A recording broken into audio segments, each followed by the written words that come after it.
네, 안녕하십니까. 윤준입니다. 오늘 좀 해드릴 얘기는 제가 저번에 이제 삼성전자 관련돼서 영상을 한번 찍었었는데, 이번에 그때 영상을 찍을 때 뒤에 부분에서 중장기를 조금 더 이제 운영할 수 있는 방법이나 아니면 중장기 운영하는 방법들에 대해서 좀 설명을 좀 해드리겠다라고 좀 말씀을 좀 드렸었는데, 그래서 오늘은 그 중장기에 대한 얘기들을 좀 해드리려고 합니다.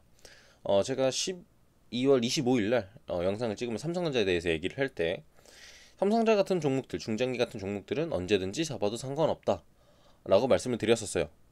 그리고 제가 실질적으로 좋아하는 뭐 종목들을 운영을 하고 중장기에 대해서 제가 포트를 구성을 할 때에도, 물론 이제 삼성전자 같은 대형주 느낌의 계좌의 안정성을 주는 종목은 아니지만, 언제든 내가 편안하게 발라먹을 수 있거나 아니면 내가 편안하게 익절할 수 있는 포지션들을 만들어 놓기 위한, 그리고 내 계좌에 삼성처럼은 아니지만 그래도 어느 정도 안정성을 하기 위한 중장기주를 담아놓는단 말이죠. 물론 이런 종목들이 발라먹다가 어느 순간 상방으로 열어서 상방으로 쭉 올라가는 날에는 계속 홀딩을 하고 수익을 보는 거겠지만, 어쨌든 제가 중장기를 운영하는 데 있어서는 기본적으로 매수 타점이라는 건 저는 없다라고 생각을 해요. 어, 언제든지 잡아도 상관없는 종목이어야 하며, 언제든지 잡을 수 없는 종목이라고 한다면 저는 그 종목은 중장기로서 매력은 없다라고 저는 판단을 내립니다. 뭐 대표적인 종목들로 이제 뭐 에코프로, 아니면 뭐 에코프로 BM, 뭐 코스모 신소재도 마찬가지고, 아니면 뭐 최근에 움직였던 뭐 KMW 등등. 저는 2차 전지주, 뭐 전기차, 5G, 뭐 IT 반도체를 이제 종합적으로 많이 보는데, 뭐 그런 종목들 뭐 대표적으로 좀 예를 들어놓고 설명을 좀 해드리면, 저는 매매를 할 때 있어서, 중장기주를 매매할 때 있어서 내가 괜찮다라고 하고 내가 어느 정도 포트가 정리가 되어 있고 중장기를 담을 수 있는 상황이 온다면, 제가 미리 집어놨던 종목들에 대해서 생각을 하고 고민을 합니다.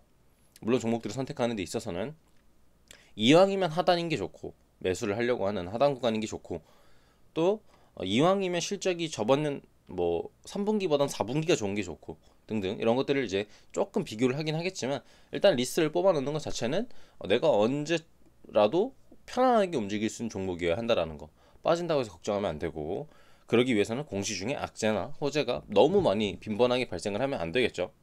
왜냐하면 악재나 호재가 계속 발생을 하게 되면은 컨트롤하는 데 있어서 불안감이 계속 형성될 수밖에 없기 때문에 그런 것들 좀 참고를 하시면 좋을 것 같고, 그래서 일단은 매수하는 방법에 대해서 설명을 좀 드리도록 하겠습니다. 일단은 매수를 하는 건 있어서는 저는 마이너스 7% 구간을 잡아요. 갑자기 무슨 소린가 생각하실 거예요. 저는 제가 종목을 잡아놓고 마이너스 7 또는 뭐 6, 8 뭐 이 정도, 마이너스 7% 내외 정도, 1% 내외 정도의 구간에 왔었을 때 제가 비중들을 늘리는 선택들을 합니다. 물론 종목들을 처음부터 많이 남지 않아요. 5, 10, 15, 20, 25, 30까지.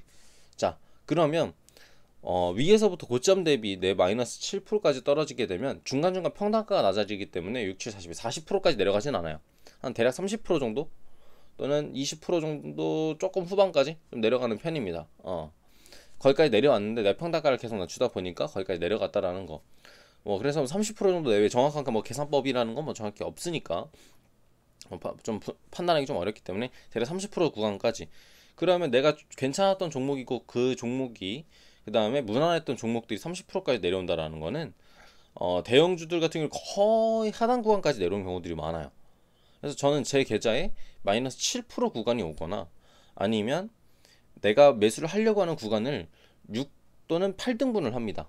그래서 분할 매수를 6분할 매수에서 8분할 매수까지 들어가는 편이에요. 대표적으로 그냥 한 종목만 좀 보여드리도록 하겠습니다. 예를 들어서 뭐 KMW라고 뭐 그냥 대충 한번 해보도록 할게요. KMW. 자, KMW라고 한다면 지금 이제 단가가 보시다시피 밑에서부터 뭐 밑에서 했었으면 전략이 바뀌었을 수도 있겠지만, 지금 현재 많이 위로 올라와 있는 상태겠죠. 이런 상태에서 전략을 잡는다면 뭐 최고점에서 잡는다 생각합시다. 우리가 잡는 지점이, 중장기 종목을 잡는 지점이 최고점이 아닐 리는 없어요. 100% 아니라는 그 보장은 없습니다. 그렇기 때문에 저 최고점을 한번 잡아볼게요. 89,500원. 자, 그럼 앞전 파동들을 생각하면서 일단 하단 구간 좀 생각을 해놓고, 자, 뭐 예를 들어서 한 37,000원 자리가 되겠죠. 그러면 이 큰 파동 안에서 박스권을 잡게 되는 겁니다. 이런 식으로, 이런 식으로. 자, 이런 식으로 잡게 되면 고수분 중고수분들은 지지 구간마다 선을 설정하시면 되고, 지금 영상을 제대로 잘 보셔야 되는 분들은 초보자분들이에요. 초보자분들. 자, 여기 위 가격대에 정확히 중간 나뉘어도 됩니다. 이 근처라고 생각되는 중간 근처에 선을 하나 그어보도록 할게요. 한 이쯤 될 것 같아요. 그쵸? 자, 중간 근처인데 중간 딱 그 라인 그었는데 어쩌다 보니까 지지 구간과 저항 구간들이 얼추 비슷하게 맞는 것 같은 느낌들이 좀 듭니다. 초보자분들은 지지와 저항을 제대로 잘 못 그리기 때문에 지지와 저항 자리에다가 지지 구간이 맞고 또는 떨어질 때마다 매수를 하세요라고 하면은 너무 어렵게 느껴요. 그런 것들을 제가 조금 보완하기 위해서 생각해본 방법입니다. 그러니까 참고해 주시면 될 것 같아요. 자, 그러면 중간 위와 아래 여기 중간 선은 그어놓은 데 있죠. 여기랑 여기 사이에 딱 중간 자리에 한 번 더 선을 또 긋습니다. 그리고 아래도 똑같이 이쯤 되겠죠. 자, 그러면 하나 둘셋넷 다섯 개 선이 다섯 개가 생겼어요. 자, 여기서 그러면 뭐 6을 하려면 밑에 선 하나를 한 번 더 그어도 되고, 중간과 중간 사이에 선을 한 번 더 그어도 되고, 아니면 여기다 선도 한 번 긋지만 또 위와 또 여기 첫 번째 칸 사이에 또 선을 하나 그어서 단가를 한 번 더 조절을 해도 되고, 그러면 7분할 매수가 되겠죠, 대략. 자, 이런 식으로 선을 그어 놓고 이 단가에 내가 빠질 때 또는 지지 구간이 형성이 될 때마다 분할 매수를 진행을 하는 거예요. 또는 저 같은 경우는 이제 중장기 종목들은 대표적으로 진짜 큼직큼직 아니면은 너무 그 안 빠져도 뭐 빠져도 상관없고 올라가도 상관없는 그런 종목들 잡기 때문에 저는 마이너스 7% 구간 내려올 때마다 그냥 기회다 생각하고 그냥 차트 대략적으로 본 다음에 분할 매수를 담는 편인데, 초보자분들은 이런 식으로 선을 그어서 이 단가에 올 때마다 뭐 분할 매수를 해도 된다라는 점. 그래서 초보자분들은 큰 박스권을 그리면 되는데, 아마 여기서 질문들이 좀 있을 거예요. 그러면 저 맨 밑에 선은 저 어떻게 그리는 거라고 하시는 분들이 있을 수도 있는데, 내가 매수를 했던 또는 상방으로 너무 크게 올라왔잖아요, 이런 식으로. 그러면 이 큰 올라온 폭, 여기 밑에서부터 여기까지 올라왔는데 500% 넘게 올라온 거예요. 그리고 이 후에 낙폭을 제일 많이 줬던 구간을 하단 구간으로 저는 설정을 많이 합니다. 이렇게. 자, 그러면은 7분할 매수를 하게 되면은 대부분 여기 맨 밑에까지 하게 되면은 평당가 6만 원쯤 될 거예요. 6만 원. 이런 식으로. 아까 맨 위에서부터 여기까지 하게 되면. 근데 우리가 매수하는 단가가 6만 원이 아니라 그냥 얼추 뭐 많이 안 올라간 상태에서 담는다라고 하면 이거보다 더 내려가겠죠. 5만 원대. 자, 밑에서부터 여기까지 올라오면 40%가 올라오게 되는 거고, 여기서부터 여기까지 내려오는데 50%가 내려왔다가 지금 43%더 추가적으로 올라가게 되면 평단가까지 오게 되면은 100% 넘게 올라가게 되는 그런 상황들이 올 텐데, 오늘 조금 그냥 쉽게 얘기를 좀 해드리려고 했어요. 초보자분들한테 중장기 어려운 거 아니다.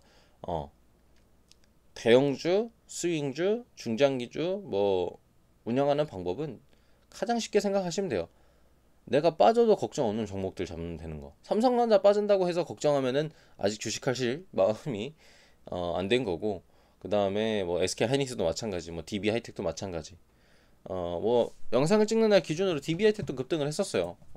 그래서 DB 하이텍 마지막 예시로 좀 보여드리도록 하겠습니다. 자, DB 하이텍도 이제 49,000원대까지 올라갔단 말이죠. 뭐 역사적 신고가를 또 달성을 해줬던, 여기 밑에 단가는 1900년대니까 2000년도 이상 올라왔었을 때 뭐 역사적 신고가 자리에 올라왔던 49,000원, 47,000원짜리, 45,000원짜리 아마 많이들 보고 계실 거예요. 근데 저는 이렇게 생각을 해요. 자, 내려오더라도 여기 라인, 여기 라인, 여기 라인, 여기 라인, 여기 라인, 여기 라인. 자, 하나, 둘, 셋, 넷, 다여, 일곱 개네요. 위에 상단가 빼서 내가 첫 매수한 거 빼면은 거의 6분할 매수가 되겠죠. 그러니까 저는 그냥 여기까지 넓혀 놓기 때문에 마음가짐 자체가 다른 거예요. 내가 여기까지 넓혀 놓기 때문에 여기까지 안 빠질 확률이 높아요. 대형주고 중장기주다 보니까 여기까지 안 빠질 확률이 높지만, 여기까지 빠지더라도 나는 걱정이 없는 거예요. 왜? 난 어차피 여기까지 담을 생각이었으니까.